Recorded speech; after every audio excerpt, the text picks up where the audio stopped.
Ouvimos a leitura bíblica para a nossa reflexão nesta noite, palavra de Daniel, capítulo 12, os versículos 1 até 3, onde diz: E o anjo continuou dizendo: Nesse tempo aparecerá o anjo Miguel, o protetor do povo de Deus. Será um tempo de grandes dificuldades, como nunca aconteceu desde que as nações existem. Mas nesse tempo serão salvos todos os do povo de Deus que tiverem os seus nomes escritos no livro de Deus. Muitos dos que já tiverem morrido viverão de novo. Uns terão a vida eterna e outros sofrerão o castigo eterno e a desgraça eterna. Os mestres sábios, aqueles que ensinaram muitas pessoas a fazer o que é certo, brilharão como as estrelas do céu, como um brilho que nunca se apagará. Até aqui a leitura de Daniel.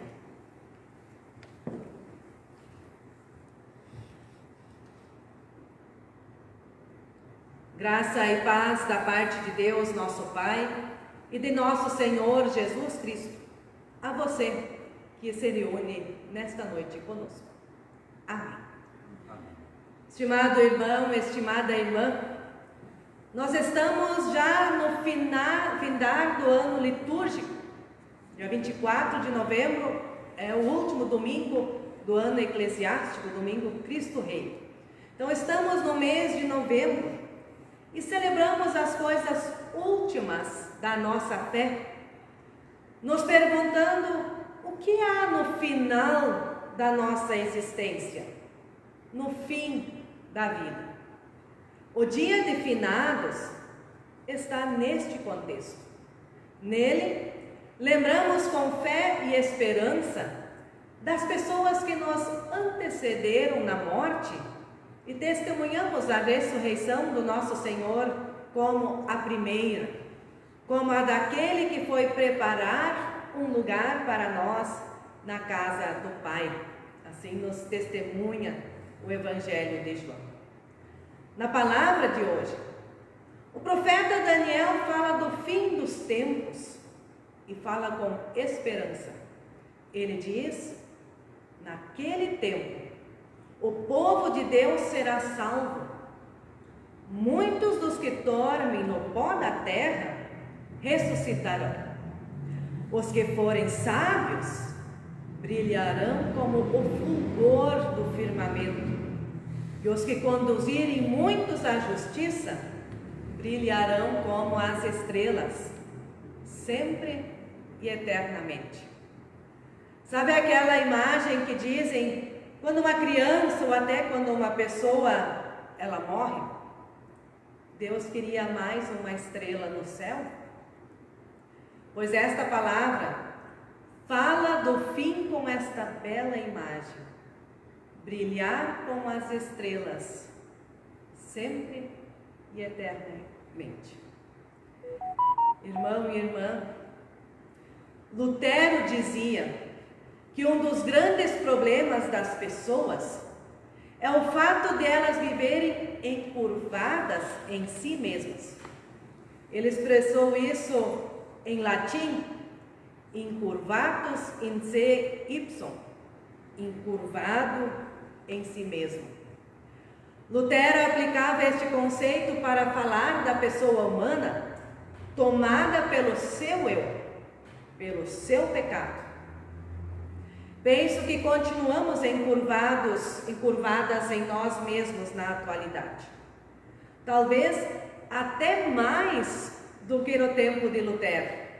Afinal, vivemos no tempo do individualismo, da pós-verdade, das verdades individuais acima da verdade coletiva.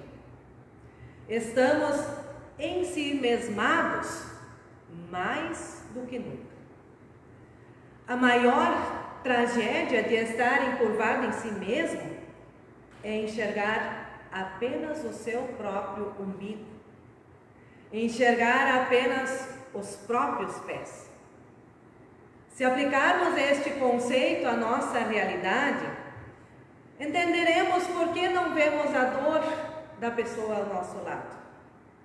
Não vemos os problemas da nossa cidade e da nossa sociedade.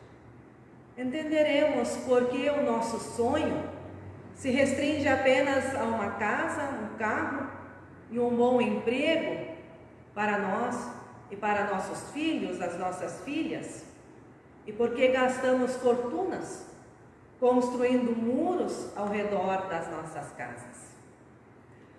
Mais do que isso, quando estamos encurvados em nós mesmos, não enxergamos o horizonte, não planejamos a longo prazo, não nos damos o prazer de se maravilhar com o nascer ou com o poente do sol no horizonte. Quando você fez isso a última vez? Quando tirou tempo para isso? Há um filme muito bonito chamado Patch Adams. Caso vocês queiram, assistam, né? Eu recomendo esse filme. E o filme relata a história de um estudante de medicina que se recusa a tratar doenças. Ele quer tratar pessoas. Elas importam, não a doença. E numa cena do filme, alguém mostra os 4 dedos de uma das mãos erguidas e pergunta: quantos dedos a pessoa à sua frente vê?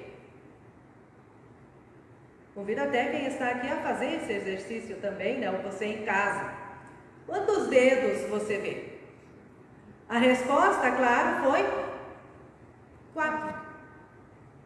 A pessoa com os dedos erguidos disse: não. São 8. Você tem que enxergar além dos problemas. Quando nós olhamos através dos 4 dedos para um ponto além, eles ficam embaçados e duplicados. Parecem, de fato, ser 8 dedos. Irmãos e irmãs, a palavra de hoje nos convida a nós olharmos além, num ponto mais distante, que talvez só nos seja possível por meio da fé. Em Hebreus capítulo 11, o versículo 1 está escrito que a fé é a certeza das coisas que se esperam, a convicção dos fatos que não se veem. Certa vez perguntaram a alguém por que ele havia se tornado um piloto de avião e por que ele gostava tanto de voar. E ele respondeu: porque acima das nuvens todos os dias são ensolarados e todas as noites são estreladas. Quando se voa bem alto, pode-se ver a curvatura da terra. É como se lá no fim do horizonte se pudesse ver Deus.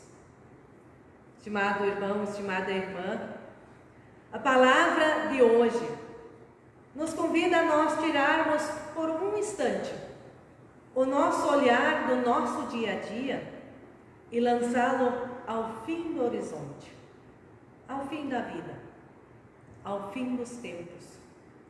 O profeta Daniel fez isso e o que ele viu foi: naquele tempo, o povo de Deus será salvo. Muitos dos que dormem no pó da terra ressuscitarão. Os que forem sábios brilharão como o fulgor do firmamento, e os que conduzirem muitos à justiça brilharão como as estrelas, sempre e eternamente. Quero convidar a vocês, nesta noite, nesses dias que seguem, a fazer comigo este exercício. Pararmos de olhar o nosso umbigo os nossos pés e olharmos para frente, lá adiante, lá no fim. Eu convido a fazermos isso por um único motivo, porque o que vemos lá na frente é o que dá sentido ao que fazemos aqui hoje. A fé nos permite olhar no fim do horizonte e enxergar o encontro com Deus. Depois que vivemos isso, o nosso olhar para o presente nunca mais será o mesmo. Será sempre cheio de esperança e, por meio dela, cheio de forças e de ânimo para superar o desafio de cada novo dia. Vejam, irmãos e irmãs, a chegada é que dá sentido à corrida. O alvo que indica ao arqueiro a direção ao tiro. Quando entendermos e praticarmos isso,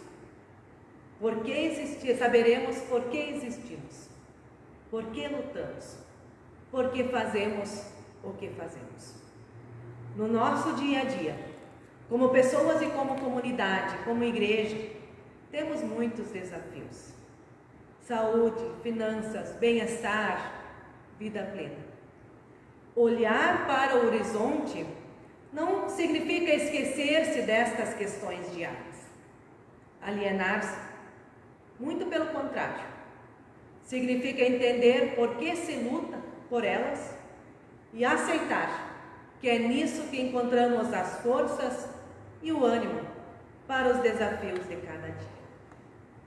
Caros irmãos, caras irmãs, não nos encurvemos em nós mesmos, nem nos nossos pecados. Não concentremos todos os nossos esforços nos problemas. Vamos ter um olhar para o fim. Lá encontraremos a promessa de salvação. Este horizonte tem que nos trazer ânimo para o presente. Tem que nos esclarecer por que somos igreja. Tem que nos motivar a enxergar não apenas 4, mas 8. E a paz de Deus, que excede todo o entendimento, guardará o coração e a vossa mente em Cristo Jesus. Amém.